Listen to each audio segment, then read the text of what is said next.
Selamat sejahtera dan salam satu Malaysia kepada yang dihormati Madam Wahida, ahli-ahli panel dan hadirin sekalian yang setia berada di hadapan komputer dan telefon untuk mendengar forum pada hari yang indah ini. Hadirin sekalian, bersyukurlah kita kerana dengan izin serta limpah kurnia daripada Tuhan, kita dapat bertemu pada petang yang berbahagia ini bersama saya, Jewina Sarni Gumerayson selaku moderator untuk forum pada hari ini yang bertajuk konsep keadilan terhadap kehidupan masyarakat di Malaysia. Sebelum saya mula mengupas tajuk ini, izinkan saya untuk memperkenalkan ahli-ahli panel yang akan bersama kita sepanjang forum ini. Ahli panel kita yang pertama nampak pemalu tetapi petah berkata, Saudari Ramyashini Gnanasegaran. Apa khabar, saudari? Terima kasih Saudari Moderator, saya baik-baik sahaja.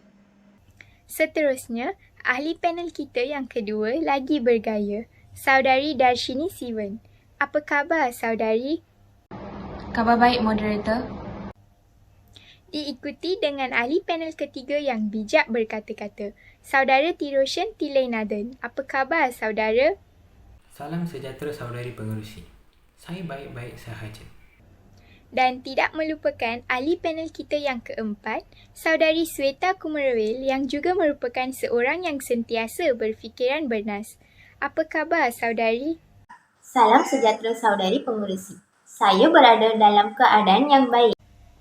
Baiklah, nampaknya ahli-ahli panel kita sungguh bersemangat untuk berbincang tentang topik kita pada hari ini.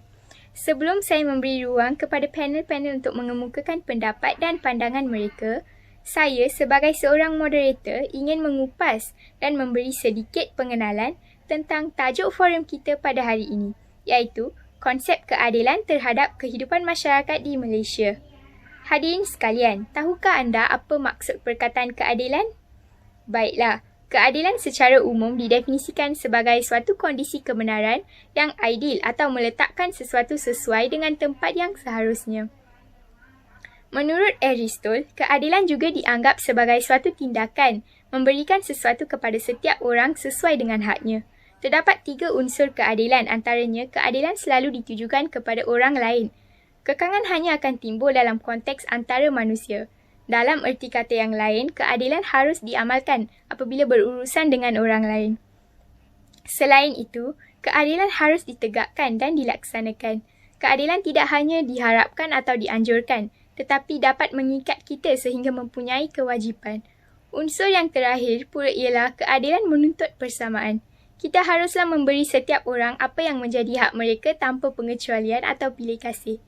Hadirin sekalian, dengan ini kita dapat tahu bahawa keadilan merupakan suatu nilai yang sangat penting dan harus diamalkan supaya kita dapat hidup dengan harmoni di muka bumi ini. Namun, persoalannya, apakah yang akan berlaku jika masyarakat tidak mengamalkan nilai keadilan? Tanpa membuang masa, saya ingin mengalu-alukan panel pertama kita, Saudari Ramyashini, untuk menyuarakan pendapatnya tentang kesan-kesan jika nilai keadilan diabaikan. Silakan, saudari. Terima kasih Saudara Moderator. Selamat sejahtera kepada para hadirin yang dikasihi sekalian. Keadilan bermaksud memberikan hak orang lain dengan jujur dan bersikap dengan sewajarnya dengan semua manusia. Di samping itu, bertindak atas pertimbangan rasional, bertindak atas bukti yang kukuh dan keputusan yang diambil atas prinsip kebenaran merupakan antara sikap keadilan yang diamalkan dalam kehidupan seharian. Walau bagaimanapun, jika sikap keadilan ini diabaikan dalam kehidupan masyarakat, maka ia akan memberikan pelbagai kesan negatif terhadap diri, masyarakat dan negara. Oleh itu, kesan jika sikap keadilan ini diabaikan mewarnai topik pada hari ini akan dikupas secara terperinci demi kebaikan semua. Antara kesan jika keadilan ini diabaikan ialah kehilangan perdamaian dalam kalangan manusia, kerana apabila keadilan ini tidak diimplementasikan, maka keharmonian dan perdamaian manusia akan terganggu. Contohnya, orang yang didapati salah tidak akan mendapat hukuman yang setimpal dengan kesalahan mereka. Akibatnya, kesedaran di kalangan masyarakat di negara kita tidak dapat diwujudkan. Dengan ini, kadar jenayah juga akan semakin meningkat apabila orang yang tidak bermoral dan bersalah dapat menjalankan kehidupan dengan bebas dan melakukan kesalahan yang sama pada setiap hari. Dengan ini, rakyat Malaysia terpaksa hidup dalam ketakutan dan juga tidak dapat menjalankan kehidupan dengan tenteram. Selain itu, yang kedua, setiap manusia memiliki ego yang berbeza. Oleh itu, apabila hak mereka dirampas disebabkan oleh ketidakadilan, maka setengah daripada mereka akan mula melakukan pemberontakan yang boleh menjejaskan keharmonian masyarakat di sekeliling mereka. Contohnya, protes dan peperangan akan berlaku di mana-mana sahaja di negara kita yang akan menyebabkan penyerangan dan pembunuhan yang akan berlaku dan nyawa manusia tidak akan ada nilainya lagi. Selain itu, akibat seterusnya yang akan berlaku jika keadilan ini diabaikan ialah hukum yang akan menjadi alat untuk menindas golongan yang lemah dan tidak berpengaruh dalam komuniti. Oleh itu, hukum yang akan memberikan keuntungan kepada satu pihak dan akan memberikan kesengsaraan dan ketidakhadapan kepada pihak yang lain. Contohnya, terutama kumpulan yang tidak memiliki kekayaan, kekuasaan dan harta akan mengalami penindasan kerana hukum akan dipermainkan dan ditukarkan oleh golongan manusia yang memiliki harta dan kekayaan yang akan memberikan rasuah agar keputusan hakim ditukar.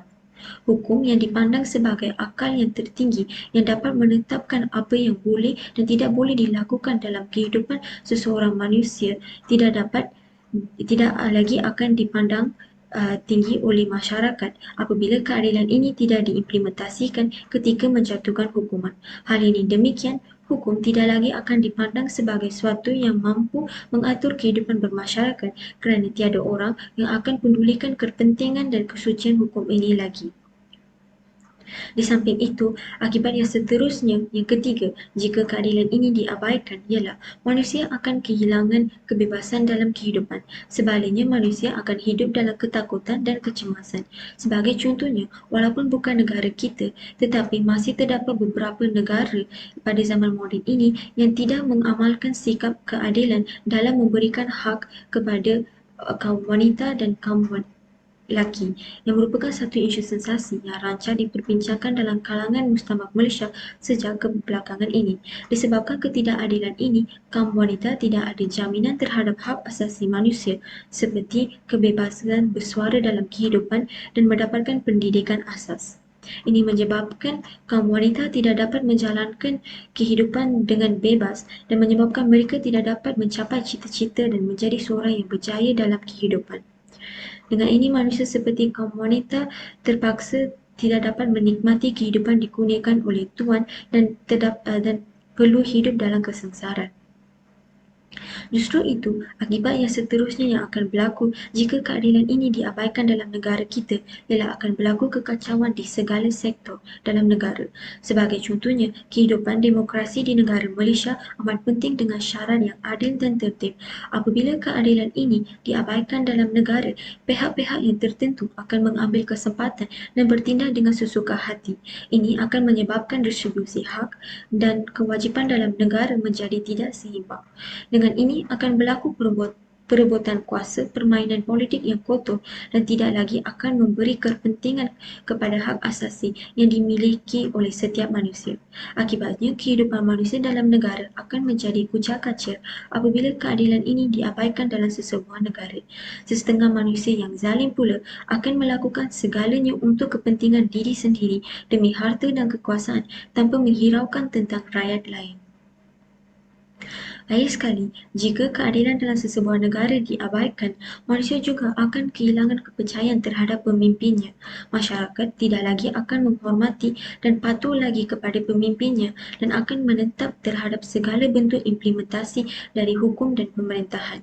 Bukan itu sahaja, manusia juga akan berasa kecewa kerana telah hilang kepercayaan terhadap pemimpin dan perintah yang dipilihnya melalui pengundian, terutama seperti negara Malaysia yang mengamalkan pemerintahan secara demokrasi. Hal ini pada akhirnya akan membentuk suatu sistem masyarakat yang tidak seimbang tanpa hukum dan pemerintahan yang sistematik dan teratur. Hal ini akan menyebabkan bidang ekonomi dan politik negara akan terjejas, seterusnya memusnahkan keamanan dan keharmonian raya. Kesimpulannya, jika keadilan ini diabaikan dalam kehidupan seharian kita, perkara ini akan memberikan pelbagai kesan negatif dalam kehidupan seharian kita yang mampu memusnahkan kestabilan dan kedaulatan negara kita. Bukan itu sahaja, manusia juga tidak akan dapat menjalankan kehidupannya dengan normal. Hak asasi yang perlu ada pada setiap manusia akan terganggu dan tergugat. Terima kasih kepada saudari Ramyashini untuk penjelasan yang panjang lebar tadi. Jadi, saya percaya sidang hadirin telah mendapat sedikit sebanyak input tentang kesan-kesan sekiranya tiada keadilan. Panel pertama kita telah menjelaskan jika keadilan diabaikan dalam kehidupan seharian kita, ia akan mengundang pelbagai impak negatif yang mampu memusnahkan sesebuah masyarakat. Oleh itu, untuk memastikan kehidupan yang harmoni, kita haruslah mengamalkan nilai keadilan. Tetapi persoalannya sekarang ialah bagaimanakah kita harus meningkatkan dan mengamalkan nilai keadilan? Marilah kita mendengar pandangan dan pendapat panel kedua kita. Saudari Darshini tentang langkah-langkah untuk meningkatkan nilai keadilan. Silakan, saudari. Terima kasih kepada moderator dan juga ahli-ahli panel yang lain. Saya Darshini Anak Perempuan Sivan sebagai panel kedua akan membicarakan tentang langkah-langkah untuk meningkatkan keadilan demi kesejahteraan negara. Antara langkah-langkah untuk meningkatkan keadilan ialah memperbaiki sistem mahkamah. Sistem keadilan jenayah ternyata bukanlah suatu yang asing dalam masyarakat kita. Walau bagaimanapun, pada khidmat peribadi saya, masih ada ruang untuk diperbaiki dalam sistem keadilan jenayah dan memahamkan masyarakat mengenai prinsip terkandung dalamnya. Keperluan ini tersela menerusi perbincangan dan kupasan mengenai kes-kes jenayah semasa di media sosial yang lazimnya kurang tepat. Misalnya, pernah timbul persoalan kenapa seseorang suspek dilepaskan dengan jaminan ketika proses siasatan. Terdahulu, pertikaian juga timbul bila seorang bekas pemimpin negara dilepas dengan jamin ketika proses perbicaraan. Kedua-dua ini hakikatnya berkait rapat dengan prinsip paling utama dalam sistem keadilan jenayah, iaitu tidak bersalah hingga dibuktikan bersalah. Terdapat dua faktor utama salah faham terhadap sistem keadilan jenayah yang lazim timbul. Pertama, kelemahan masyarakat dalam memahami prinsip asas keadilan jenayah. Jadi, institusi seperti pendakwa raya atau peguam negara disyorkan untuk memainkan peranan lebih aktif dalam menyalurkan maklumat tepat kepada masyarakat. Pendekatan ini mampu menyangga berita tidak benar yang begitu pantas menular pada zaman media sosial ini. Sebagai contoh, Jabatan Peguam Negara disarankan mengeluarkan kenyataan rasmi untuk menerangkan kedudukan undang-undang yang sebenar bila tersebarnya salah faham. Tindakan ini boleh dibuat tanpa perlu mengulas secara terperinci kes-kes yang sedang disiasat atau dibicarakan. Kenyataan media jabatan baru-baru ini berhubung Suruhanjaya Siasatan Diraja RCI bagi menyiasat Badan Kehakiman adalah satu contoh yang terbaik. Dalam kenyataan rasmi itu, Jabatan Peguam Negara menjelaskan penubuhan Suruhanjaya seperti itu bukanlah suatu yang baru, tetapi pernah dibuat sebelum ini. Hal ini menjernihkan pemahaman masyarakat terhadap situasi sebenar dan secara tidak langsung mendidik masyarakat mengenai pentadbiran keadilan negara. Masyarakat juga perlu mengoptimumkan penggunaan laman web rasmi untuk memahami prinsip asas keadilan jenayah. Selain itu, pihak mahkamah juga boleh menggunakan bahasa mudah dalam menerangkan dan melaporkan sesuatu kes jenayah. Banyak terma dalam bidang perundangan sukar difahami oleh orang awam. Ini bukan sesuatu yang pelik kerana setiap bidang memiliki laras bahasa dan istilah tersendiri. Namun, kita juga perlu sedar bahawa prinsip kedaulatan undang-undang, rule of law, menuntut kejelasan dalam teks undang-undang dan proses pelaksananya. Masyarakat perlu terlebih dahulu faham akan undang-undang sebelum mereka dituntut untuk mematuhinya. Itu juga suatu prinsip dalam pengadilan jenayah. Kata-kata justice must be done and seen to be done, keadilan mestilah dilaksanakan dan dilihat terlaksana. Juga menekankan bahawa masyarakat perlulah difahamkan akan proses pelaksanaan keadilan itu. Oleh itu, adalah wajar agar terma dalam sistem keadilan jenayah dimudahkan atau diperincikan maknanya. Untuk tujuan itu, warga perundangan di Malaysia perlu mula untuk mudahkan bahasa undang-undang, terutamanya ketika membekalkan maklumat kepada wartawan. Istilah seperti reman Jamin polis dan waran bukanlah suatu yang mudah difahami umum. Gerakan menggunakan bahasa mudah sudah lama digerakkan di negara maju seperti Amerika Syarikat, United Kingdom dan juga Australia. Pendekatan ini diterapkan dalam proses pengubalan undang-undang yang menekankan bahasa mudah dan mengelakkan menggunakan istilah yang hanya difahami oleh kumpulan tertentu. Kesan daripada hal ini akan membolehkan semua rakyat untuk faham dan menilai segala keputusan yang dikeluarkan oleh mahkamah kepada orang lain. Jadi, Perlembagan Persekutuan perlulah mengangkat prinsip keadilan jenayah bagi memastikan tiada yang terzalimi dalam usaha kita menangani jenayah. Di samping itu, masyarakat juga perlu mengikut undang-undang yang ditetapkan untuk menegakkan keadilan.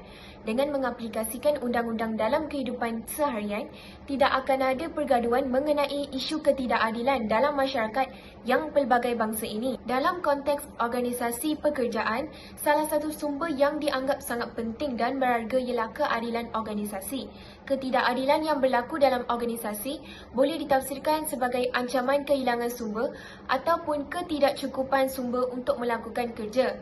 Misalnya, ketidakadilan dalam prosedur seperti prosedur kenaikan pangkat, latihan menyebabkan pekerja merasakan diri mereka tidak dilibatkan dalam proses pembuatan keputusan yang ditafsirkan sebagai ancaman kehilangan sumber dalam bentuk keterlibatan dan penentuan keputusan dalam mengagikan hasil. Manakala, ketidakadilan pengagihan seperti gaji, kenaikan pangkat menyebabkan pekerja merasakan sumber-sumber yang dilaburkan seperti masa dan tenaga tidak mendapatkan pulangan yang sewajarnya. Selain daripada ini, kita juga sedar bahawa sesetengah majikan hanya memberi kerja kepada suatu bangsa yang spesifik. Kesan daripada pemberian kerja yang tidak adil ini menyebabkan bangsa lain untuk tidak puas hati dan wujudnya perasaan cemburu antara satu sama lain. Oleh itu, pihak majikan haruslah memberi kerja berdasarkan skill yang dikuasai oleh seseorang dan bukan berdasarkan bangsa. Pihak majikan juga perlulah memberi kenaikan pangkat pada pekerja yang layak dan tidak boleh semata-mata menilai prestasi pekerja berdasarkan bangsa pekerja itu. Di samping itu, cara pekerja dilayan di tempat kerja juga memainkan peranan. Pihak majikan seharusnya menghormati semua pekerja dan melayan mereka tanpa mengira bangsa. Pada masa yang sama, pihak majikan juga perlulah mengadakan undian untuk mengambil kira bilangan pekerja yang bersetuju dengan kenaikan pangkat seseorang. Tempat untuk melapor tentang sesuatu perkara yang tidak adil juga perlu disediakan di semua tempat kerja. Dengan ini, semua pekerja dapat menulis surat aduan tentang situasi yang tidak adil di tempat kerja mereka. Jika kita lihat pada situasi yang rapat dengan kita, pemberian rasuah juga merupakan satu perkara yang tidak adil dan sering menjadi topik perbualan dalam kalangan masyarakat. Sebagai contoh, sesetengah rakyat yang tidak mematuhi undang-undang tetapi dapat memberi rasuah kepada pihak polis akan melepasi sekatan jalan raya dan tidak perlu bayar saman. Bagi sesetengah rakyat yang tidak dapat memberi rasuah, mereka terpaksa bayar saman yang lebih tinggi nilainya. Pada hemat peribadi saya, bagi rakyat yang tidak berkemampuan, perlulah diberi diskaun. Sebagaimana yang kita tahu, ketidakadilan juga berlaku disebabkan bangsa yang berbeza.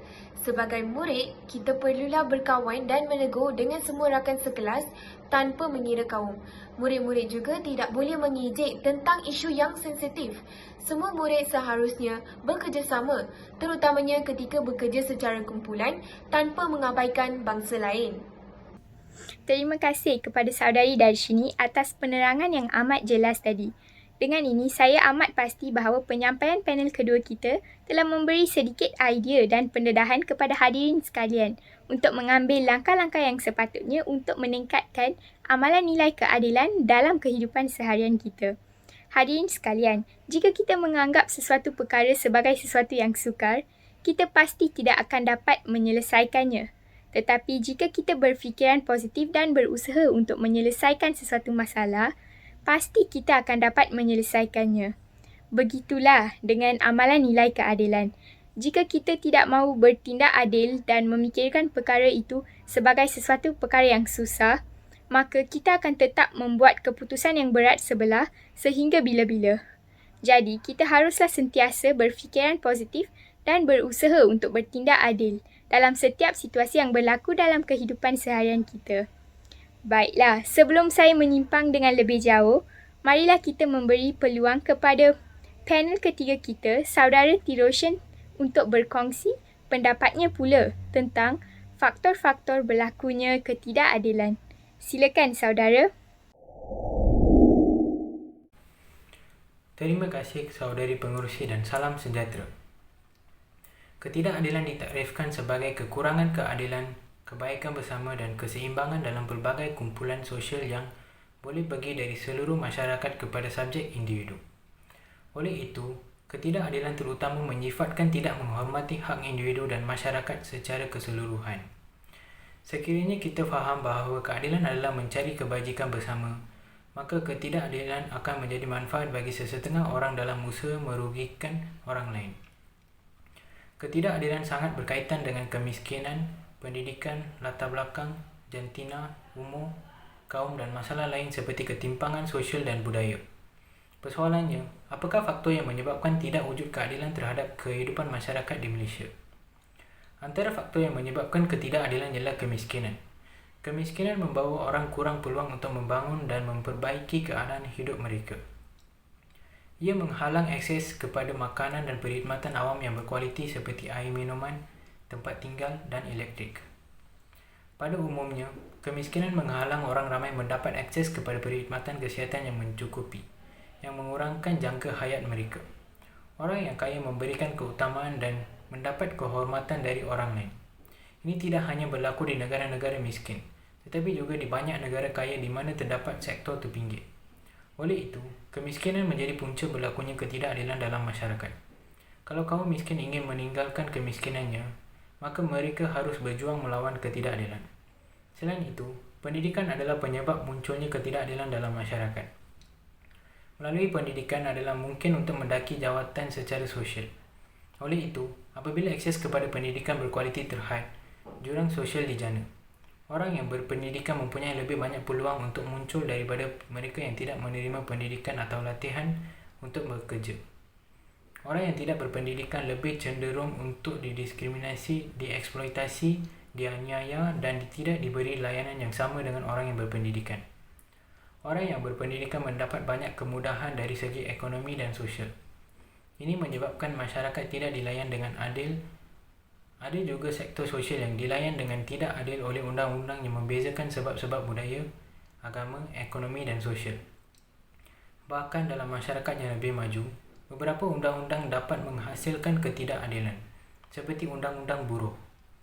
Terdapat juga masyarakat di mana batasan hak sivil dan politik melalui undang-undang yang menindas menimbulkan ketidakadilan. Faktor lain yang menyebabkan ketidakadilan adalah sifat mementingkan diri. Keinginan untuk mendahulukan diri sendiri dalam sesuatu perkara. Banyak orang mengambil kesempatan atas orang lain atau melayan mereka dengan tidak adil untuk memuaskan keinginan sendiri dan mencapai matlamat sendiri. Dalam konteks pemerintahan, pembuatan undang-undang yang salah tidak menggambarkan pemerintah dalam kemampuannya sebagai pihak yang berkuasa. Namun, segelintir pemimpin yang berkuasa mementingkan diri sendiri dengan mengabaikan kepentingan masyarakat. Sesetengah orang mungkin melayan orang lain dengan tidak adil tanpa menyadarinya. Hal itu dilakukan oleh orang yang kurang berpengetahuan atau yang tidak sedar bahawa perbuatan mereka itu tidak adil. Seterusnya, kegagalan sistem dunia adalah salah satu faktor keadilan. Sistem politik, perdagangan dan agama dunia sepatutnya menggalakkan keadilan untuk semua orang. Namun hakikatnya, sistem-sistem ini sering menyebabkan kesilapan, penyelewengan, prasangka, ketamakan, kekayaan yang tidak sama rata dan sikap tidak bertoleransi. Semua ini membawa kepada ketidakadilan. Walaupun sesetengah sistem dunia ini disokong oleh orang yang berniat baik, usaha mereka tidak akan berhasil kerana mereka mengabaikan bimbingan Tuhan. Di bahagian lain yang masih berkaitan, keadilan tidak lebih hebat dan bermanfaat daripada ketidakadilan. Pernyataan ini diambil dari sudut realiti, di mana tindakan seperti mencuri, memberi rasuah, menipu dan apa sahaja yang menidakkan keadilan adalah tindakan yang memberikan faedah secara langsung dan besar. Tetapi dalam perbandingan yang benar antara keduanya, keadilan akan lebih kuat dan bermanfaat daripada sebaliknya. Ketidakadilan akan mewujudkan pengelompokan, kebencian dan pergaduhan. Ketidakadilan membawa perpecahan. Ini berlaku dalam konteks negara atau pemerintah, bahkan lanut. Jika disesuaikan dalam konteks Malaysia, Perlembagaan Persekutuan telah memperuntukkan semua warga adalah sama di sisi undang-undang. Mereka berhak mendapat perlindungan secara saksama dan adil. Oleh itu, kita perlu mengelakkan berlakunya ketidakadilan. Terima kasih kepada saudara Tiroshan atas lontaran konsep yang utuh lagi berisi. Sebentar tadi, panel ketiga kita telah memberi informasi tentang punca-punca berlakunya ketidakadilan dalam kehidupan seharian masyarakat. Jadi, kita sebagai seorang rakyat Malaysia yang bertanggungjawab, haruslah mengelakkan diri daripada terjebak dalam sikap ketidakadilan dan sentiasa tidak lupa untuk mematuhi Perlembagaan Persekutuan yang menyatakan bahawa semua warga adalah sama di sisi undang-undang. Dengan pemikiran sebegini, kita akan dapat meningkatkan kualiti hidup kita secara adil.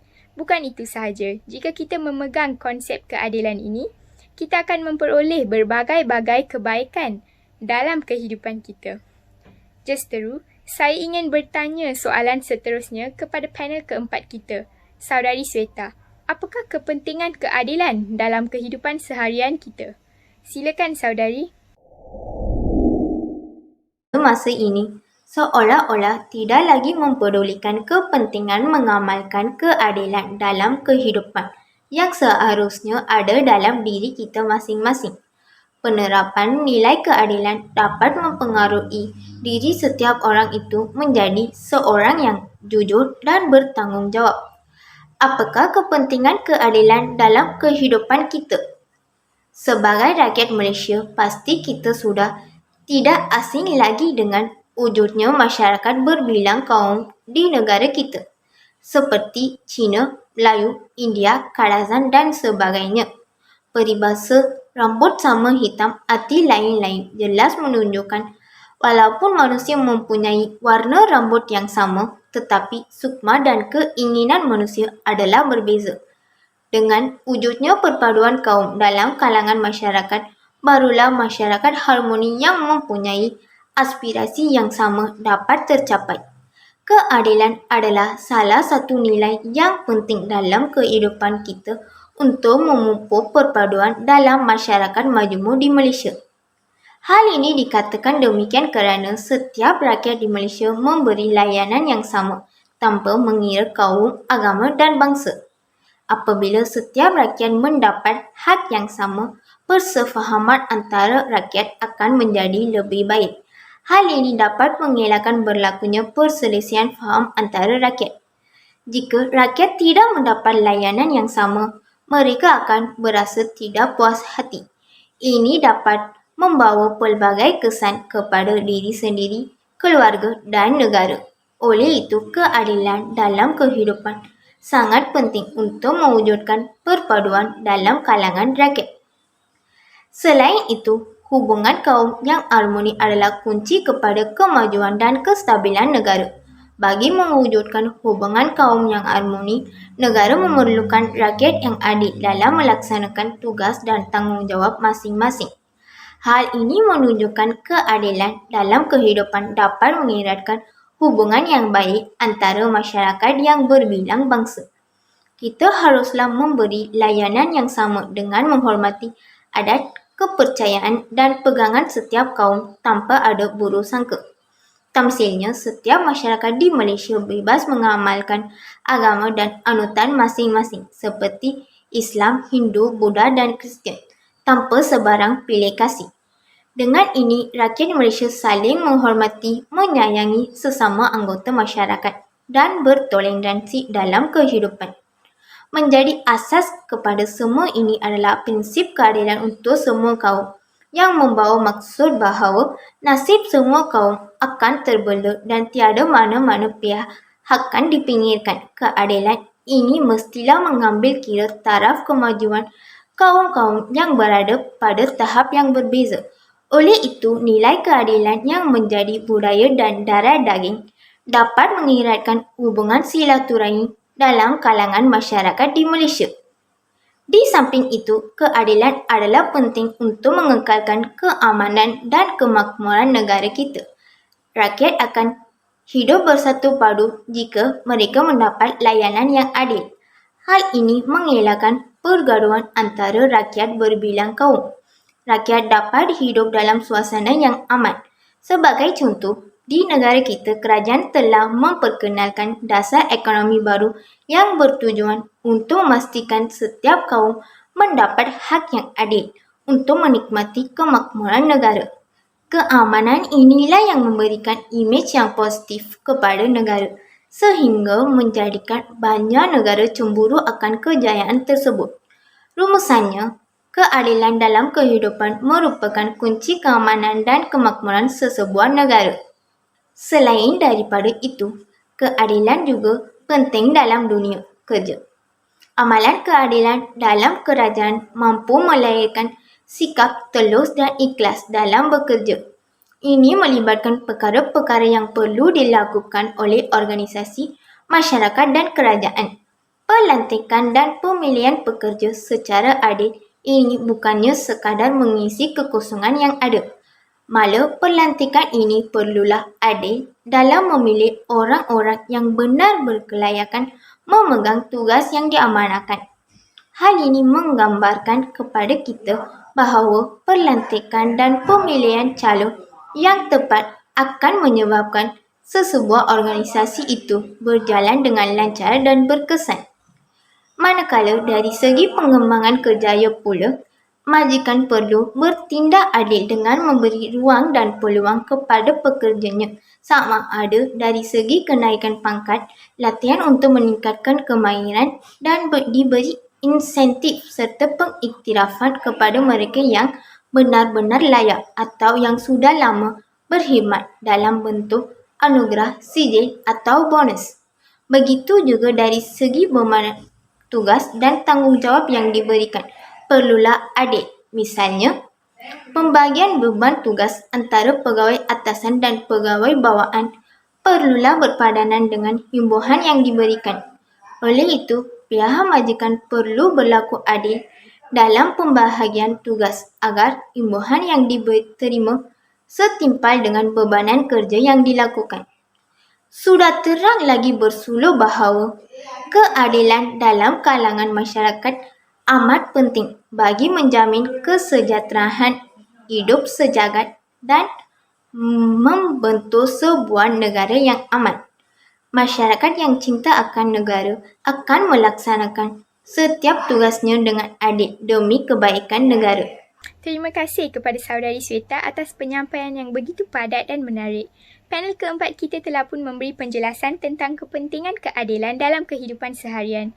Jadi, saya berharap agar kita sebagai warga negara Malaysia bukan sahaja harus sedar akan kepentingan-kepentingan keadilan, tetapi dapat mengamalkan lagi nilai keadilan dalam kehidupan seharian kita. Hadirin yang budiman, adakah anda tahu apakah contoh-contoh yang menggambarkan sifat keadilan?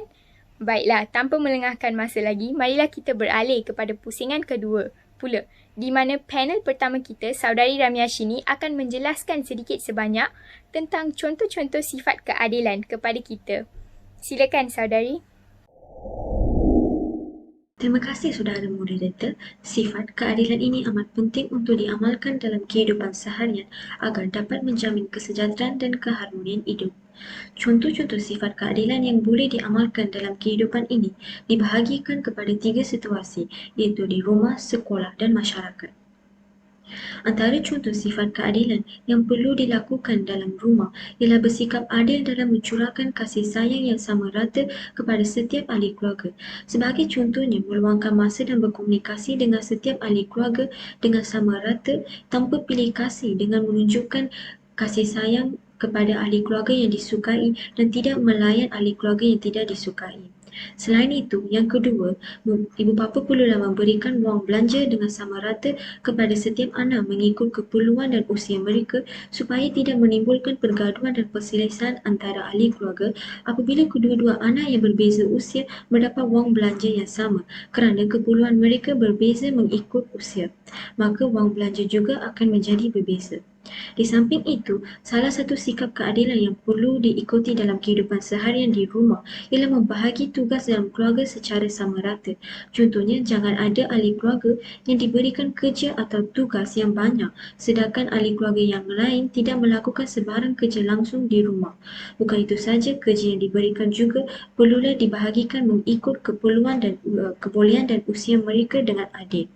Justru itu, menyimpan makanan yang lebih kepada ahli keluarga yang belum menjamu selera, terutama pada waktu malam apabila mereka tidak dapat menjamu selera pada masa yang ditetapkan bersama ahli keluarga disebabkan oleh kesibukan dalam pekerjaan merupakan salah satu sikap keadilan yang perlu dilakukan di rumah. Selain itu, antara sikap keadilan yang perlu diamalkan dalam sekolah ialah guru yang tidak bersikap pilih kasih terhadap anak muridnya maupun anak muridnya kaya ataupun miskin. Bukan itu sahaja, guru juga perlu mengelakkan sikap melayan dan berkomunikasi dengan pelajar yang pandai sahaja dan tidak menghiraukan dan memandang rendah terhadap pelajar yang lemah dalam pelajaran. Selain itu, membahagikan tugas membersihkan kelas dengan mengikut giliran daripada hanya seorang sahaja yang melakukan tugas tersebut pada setiap hari. Sebaliknya, setiap pelajar perlulah melakukan kerja membersihkan kelas ini pada setiap hari mengikut giliran. Di samping itu, contoh sikap keadilan yang perlu diamalkan di sekolah ialah pihak sekolah perlulah memberikan beasiswa ataupun bantuan duit kepada pelajar yang layak sahaja daripada memberikan kepada pelajar yang tidak layak. Pihak sekolah perlulah bersikap adil kepada semua pelajar di sekolah dan tidak bersikap pilih kasih dan memberikan bantuan kepada pelajar yang berpengaruh di sekolah. Justru itu, setiap pelajar juga perlu diberikan peluang untuk menjawat jawatan seperti ketua kelas, pengawas sekolah dan sebagainya agar setiap pelajar mendapat peluang dan dapat membuktikan kebolehan mereka dalam memikul tanggungjawab dan kebakatan mereka. Dan dalam pemilihan pelajar untuk menjawat jawatan perlulah dilaksanakan dengan adil dan tidak pilih kasih dan memberikan jawatan kepada pelajar yang mempunyai potensi yang tinggi. Perkara ini dapat mengelakkan perselisihan faham dan pergaduhan antara pelajar di sekolah. Justru itu, sikap adil yang perlu diamalkan dalam kalangan masyarakat pula di tempat awam ialah memberikan peluang yang sama rata kepada semua manusia tidak kira kaum, agama dan usia dalam meluahkan buah fikiran mereka ketika membincangkan sesuatu perkara. Selain itu, seseorang individu perlulah mengelakkan sikap yang tidak berpihak kepada orang yang melakukan kesalahan dan orang yang layak untuk mendapat hukuman dan menyalahkan orang yang tidak melakukan kesalahan pula. Masyarakat perlulah melayan semua orang dengan adil dan sentiasa berdiri kepada prinsip kebenaran. Seterusnya, sikap adil dalam kalangan masyarakat yang diamalkan ialah memberi, terutama di jalan raya, ialah memberi kesempatan dan peluang kepada pejalan kaki untuk melintang jalan melalui zebra cross, terutama apabila lampu isyarat bagi pemandu kereta menyala merah. Hal ini demikian terdapat segelintir pemandu kenderaan yang bersikap mementingkan diri sendiri dan tidak mempunyai kesabaran akan memandu terus tanpa memberi masa kepada pejalan kaki untuk melintang jalan raya. Oleh itu, setiap pengguna jalan raya perlulah ingat bahawa semua pengguna jalan raya mempunyai hak yang sama di jalan raya dan perlu menghormati antara satu sama lain serta bersikap adil kepada semua yang menggunakan jalan raya tersebut. Di samping itu, contoh sikap keadilan yang seterusnya ialah semua manusia perlulah mengelakkan daripada berpihak kepada salah satu tim atau individu yang sedang bertanding dalam sesuatu pertandingan. Sebaliknya, mereka perlulah memberi sokongan yang sama rata kepada semua tim dan pemain kerana semua pemain layak untuk menang dalam sesuatu pertandingan. Kesimpulannya, contoh-contoh sikap keadilan ini perlulah diamalkan dalam kehidupan seharian oleh setiap manusia di negara kita agar dapat menjalankan kehidupan yang aman dan damai. Terima kasih kepada saudari Ramyashini. Saya cukup pasti sidang hadirin memahami contoh-contoh sifat keadilan yang disampaikan oleh panel pertama kita sebentar tadi. Secara ringkas, contoh-contoh sifat keadilan boleh dikelaskan kepada 3 situasi utama yang diberitahu oleh panel pertama kita sebentar tadi. Sifat keadilan sebenarnya boleh dilihat pada kebanyakan situasi dalam kehidupan seharian kita. Namun, terdapat beberapa cabaran untuk mengekalkan keadilan dalam kehidupan kita. Persoalannya, apakah cabaran-cabaran untuk mengekalkan keadilan dalam kehidupan kita? Marilah kita mengutarakan soalan ini kepada panel ketiga kita, Saudara Tiroshan. Silakan, saudara. Terima kasih saudari pengerusi. Terdapat pelbagai rintangan untuk mengekalkan nilai keadilan dalam kehidupan masyarakat. Keadilan mesti diwujudkan dengan semangat saling bekerjasama. Ini bermaksud bahawa dalam masyarakat, kumpulan yang kuat mesti menolong yang lemah untuk mencapai keadilan. Kita sebagai rakyat yang bertanggungjawab mesti terus bersuara menentang ketidakadilan dan mempertahankan hak kita. pemimpin dan rakyat Malaysia sehingga kini menghadapi pelbagai cabaran untuk mengekalkan keadilan terhadap kehidupan masyarakat. Pada pendapat saya, cabaran pertama yang tidak boleh kita abaikan ialah diskriminasi terhadap warga negara yang diamalkan semata-mata atas alasan agama, keturunan, warna kulit atau tempat lahir maupun jantina. Diskriminasi adalah satu bentuk ketidakadilan dan ketidaksamaan sosial kerana orang atau kumpulan secara kekal dan secara sistematik menafikan hak asasi mereka. Setiap individu sepatutnya diberi layanan yang sama, tetapi disebabkan beberapa faktor berlakunya diskriminasi yang masih berlaku di negara kita menjadi halangan untuk mengekalkan keadilan. Jika nilai keadilan ini tiada, negara bakal berdepan dengan masalah diskriminasi masyarakat. Selain itu, sikap kita sendiri yang tidak adil terhadap diri sendiri merupakan cabaran untuk mengekalkan keadilan. Kita tidak menghargai kepribadian kita sendiri. Bersikap adil terhadap individu lain mesti bermula dari orang itu sendiri. Kita perlu adil apabila melakukan sesuatu perkara dan membuat keputusan. Jika kita sendiri tidak mengamalkan keadilan dalam kehidupan, bagaimana kita boleh mengharapkan orang lain adil terhadap kita? Kita juga perlu menunjukkan keadilan kepada semua individu, bukan hanya orang yang kita sukai. Hormati hak asasi setiap individu, tidak kira latar belakangnya atau cara dia memperlakukan kita. Walaupun kita kecewa atau marah kepada orang lain, kita tetap mengamalkan nilai keadilan kepada mereka. Hal ini kerana mendapat keadilan adalah hak setiap individu. Saudari pengurusi, izinkan saya menyuarakan buah fikiran tambahan tentang cabaran untuk mengekalkan keadilan. Silakan saudari.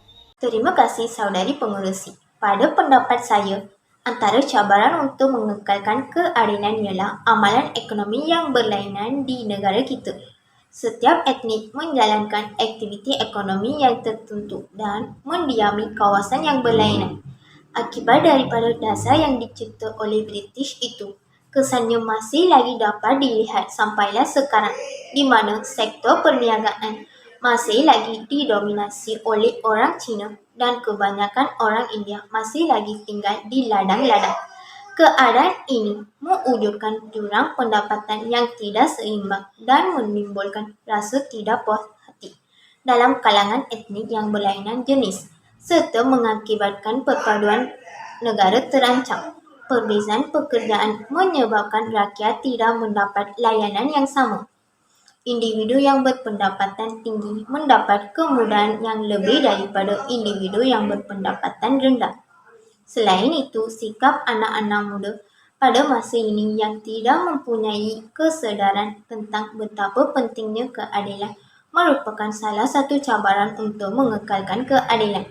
Mereka tidak lagi mahu mengamalkan keadilan dan lebih suka kepada membuat kerja mereka sendiri tanpa mempedulikan orang lain. Mereka menganggap keadilan merupakan elemen yang tidak penting dan tidak perlu diberi perhatian. Sikap negatif ini akan menghalang usaha kerajaan untuk mengekalkan keadilan. Kritikan keadilan dalam bidang perundangan dan bidang ekonomi adalah skala keutamaan perjuangan kita. Tetapi keadilan dalam bidang perundangan dan bidang ekonomi masih merupakan masalah yang mesti diselesaikan. Cabaran mengekalkan keadilan ini sebenarnya merupakan tugas kita sendiri dalam memastikan pemimpin yang adil dipilih, amalan sikap toleransi serta bertolak ansur dilaksanakan dalam kehidupan harian masing-masing. Terima kasih kepada saudara Tiroshan dan saudari Sweta yang sudi berkongsi buah fikiran tentang cabaran untuk mengekalkan keadilan dalam kehidupan seharian. Seterusnya, marilah kita mendengar penjelasan lanjut daripada panel kedua kita, Saudari Darshini, tentang contoh isu berkaitan keadilan yang pernah berlaku di Malaysia. Silakan, saudari. Terima kasih moderator. Ya, saya bersetuju dengan moderator bahawa terdapat banyak isu ketidakadilan yang pernah berlaku. Baiklah, saya akan nyatakan salah satu isu yang pernah berlaku di Malaysia. Salah satu isu yang berlaku baru-baru ini iaitu pada 27 April 2021 ialah isu mengenai seorang peniaga burger di Kelantan dikompaun sehingga RM50,000 kerana tidak mengikut SOP. Menurut Ketua Angkatan Muda Keadilan AMK, sekiranya berlaku pelanggaran prosedur operasi standard SOP sekalipun, kompaun sehingga 50,000 tidak masuk akal kepada rakyat yang hanya berniaga burger di hadapan rumah. Angkatan Muda Keadilan AMK menganggap penguatkuasaan yang tidak adil ini hanya akan menambahkan sengsara rakyat ketika berhadapan dengan keadaan ekonomi tidak menentu kebelakangan ini. Ini juga agak berbeza bagi kes-kes melibatkan golongan kenamaan VVIP. Sering kedengaran, kertas siasatan dibuka terlebih dahulu walaupun bukti bergambar dan video sudah terpampang jelas, manakala kes-kes melibatkan rakyat pula terus dikompaun. Ini jelas merupakan satu penganiayaan dan penindasan yang tidak sepatutnya mendapat tempat di Malaysia. Kenyataan ini dikatakan oleh Akmal yang merupakan ahli Parlimen Pasir Kudang. Jadi moderator, ini merupakan salah satu contoh isu ketidakadilan yang pernah berlaku di Malaysia. Terima kasih kepada saudari Darshini atas contoh isu tadi yang padat dan berinformasi. Terima kasih sekali lagi kepada semua panel yang sudi berkongsi pengetahuan dan pendapat di forum berkaitan keadilan yang berlangsung pada pagi ini.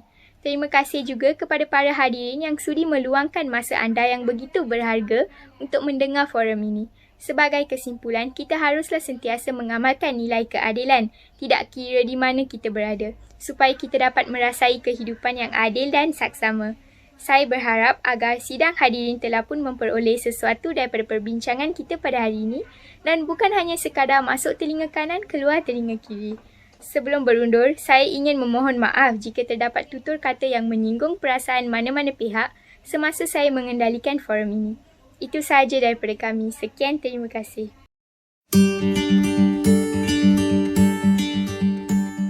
Baiklah, sekarang kita telah beralih kepada sesi soal-jawab. Jadi, saya buka kepada pertanyaan daripada anda. Anda boleh membuka mic untuk bertanya soalan secara lisan ataupun boleh komen soalan anda pada ruangan chat box.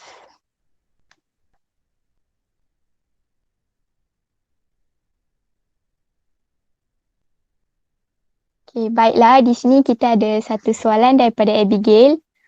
Peranan pelbagai pihak penting Peranan pelbagai pihak penting untuk mengekalkan keadilan di Malaysia. Selain usaha rakyat dan kerajaan, organisasi yang terdapat di Malaysia juga memainkan peranan dalam mengekalkan keadilan.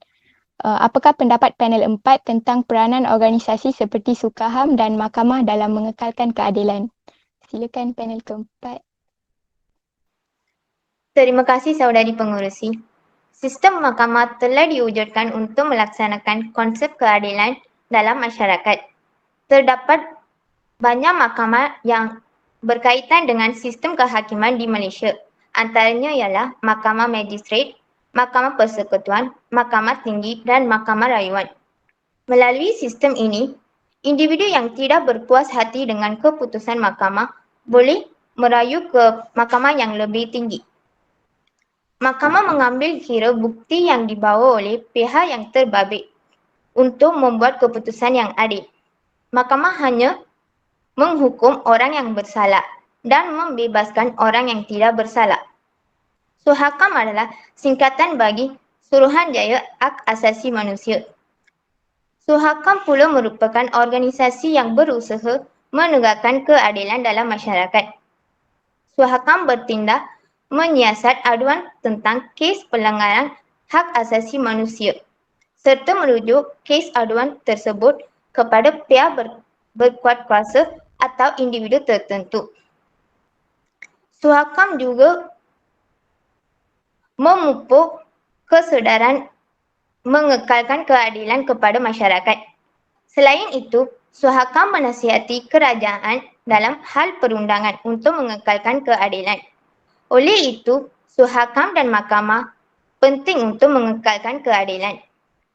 Pihak yang terlibat dengan Suhakam dan Mahkamah perlu membuat tindakan dan keputusan yang adil serta tidak berat sebelah.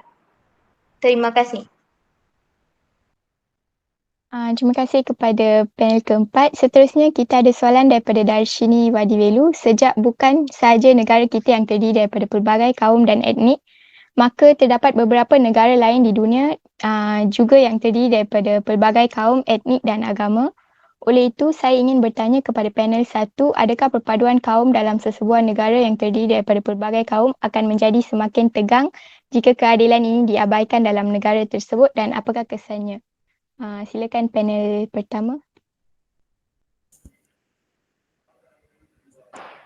Terima kasih untuk soalan tersebut. Pada pendapat saya, ya, perpaduan dalam sesebuah negara akan menjadi tegang jika keadilan terhadap kaum ini tidak diimplementasikan. Hal ini demikian kerana diskriminasi kaum merupakan salah satu tindakan ketidakadilan dan merupakan satu isu yang besar dalam kebanyakan masyarakat pada zaman moden ini. Oleh itu, antara kesannya apabila keadilan ini tidak diimplementasi dalam melayan setiap kaum di sesebuah negara ialah akan menyukarkan sebahagian orang untuk mencari kerja, berkahwin dengan bebas dengan kaum lain dan hidup dengan aman. Dan perkara ini boleh memberi kesan kepada perpaduan kaum apabila masyarakat tidak berpuas hati antara satu sama lain kerana kaum masing-masing tidak dilayan dengan sama rata. Oleh itu, hubungan antara rakyat di negara tersebut akan menjadi renggang dan seterusnya akan memberi kesan kepada ekonomi dan negara tersebut. Dan ketidakadilan terhadap kaum juga boleh menyebabkan pergaduhan antara kaum berlaku di negara, keamanan dan kedamaian negara akan tergugat. Sebagai salah satu contoh adalah dasar apartheid yang pernah berlaku di Afrika Selatan merupakan salah satu bentuk diskriminasi kaum dan sikap ketidakadilan yang pernah berlaku di dunia di mana kaum bukan kulit putih dipandang rendah dan kebebasan dan hak asasi kaum bukan kulit putih ini terganggu kerana mereka tidak boleh berkahwin dengan bebas, keganasan polis berlaku terhadap mereka dan sebagainya. Oleh itu, semua negara perlulah memastikan bahawa setiap kaum ini dilayan dengan adil mengikut hak mereka agar tidak berlaku pergaduhan dan peperangan kerana perpaduan ini merupakan tulang belakang kepada kedaulatan sesebuah negara. Terima kasih. Okey, terima kasih kepada panel pertama. Seterusnya, soalan daripada Agnes. Soalan kepada ahli panel 3, keadilan dan kesamarataan seringkali dikelirukan sehingga ramai antara kita yang menganggap bahawa setiap ketidaksamarataan adalah tidak adil. Adakah keadilan dan kesamarataan dua konsep yang sama atau berbeza? Jika berbeza, yang manakah lebih penting dan praktikal di negara kita? Silakan panel ketiga. Terima kasih saudari pengerusi. Dua konsep ni adalah dua konsep yang berbeza. Kita perlu fahami kesamarataan tidak semestinya membawa kepada keadilan kerana kedua-duanya mempunyai pemberat yang berbeza dan tidak boleh terpakai pada semua keadaan. Kesamarataan ini bukannya bererti keadilan. Sebagai contoh, sebuah keluarga yang mempunyai seorang anak tidak sama dengan sebuah keluarga yang mempunyai 7 orang anak. Maka jika hendak disalurkan bantuan, hendaklah disalurkan secara adil dan bukannya sama rata. Oleh hal yang demikian, perlulah kita sentiasa fahami bahawa sama rata adalah sebahagian daripada aspek keadilan. Tetapi dalam beberapa keadaan, keadilan perlu dilaksanakan dalam keadaan yang tidak sama rata. Oleh itu, keadilan adalah lebih penting dan praktikal di negara kita. Terima kasih. Terima kasih kepada panel ketiga. Seterusnya soalan daripada Srinia. Sebagaimana yang kita tahu, baru-baru ini banyak isu tentang ketidakadilan sering dikaitkan dengan agama dan bangsa yang berbeza. Isu berkaitan bangsa adalah sesuatu isu yang agak sensitif dan agak sukar untuk membincangkan secara terbuka. Pada pendapat panel kedua, bagaimanakah kita sebagai rakyat Malaysia dapat membincangkan isu sensitif tanpa menjejaskan keharmonian negara? Silakan panel kedua. Sekali lagi saya ingin mengucapkan terima kasih bagi yang bertanya soalan ini. Pada hemat peribadi saya, pada masa kini telah pun ada hubungan dan perpaduan yang erat antara satu sama lain. Jadi dari segi membincangkan sesuatu isu secara terbuka tidak akan menjadi suatu masalah. Lebih-lebih lagi kita semua juga diberi peluang secara sama rata untuk menyuarakan pendapat masing-masing dalam media sosial dan juga media cetak.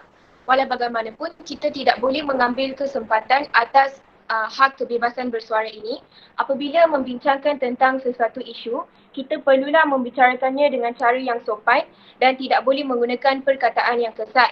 Hal ini dikatakan demikian kerana perlakuan kita yang tidak sopan akan menyakitkan hati orang lain. Kesan daripada hal ini akan mengganggu kesejahteraan negara. Semasa membincangkan isu ketidakadilan juga, kita tidak sepatutnya menyuarakan pendapat yang memperlekikan sesuatu bangsa yang lain. Pada masa yang sama, kita juga tidak boleh mempersoalkan hak istimewa yang diberi kepada bangsa lain. Tambahan lagi, kita juga perlu berfikir sebelum bertindak. Sebagai contoh, kita perlu menilai bahawa maklumat yang kita berkongsi dalam media sosial sama ada benar atau tidak. Rakyat seharusnya mendapatkan maklumat mengenai sesuatu isu daripada sumber yang boleh dipercayai seperti berita atau surat khabar. Pendek kata, kita tidak boleh menjatuhkan bangsa lain untuk mendapatkan keadilan.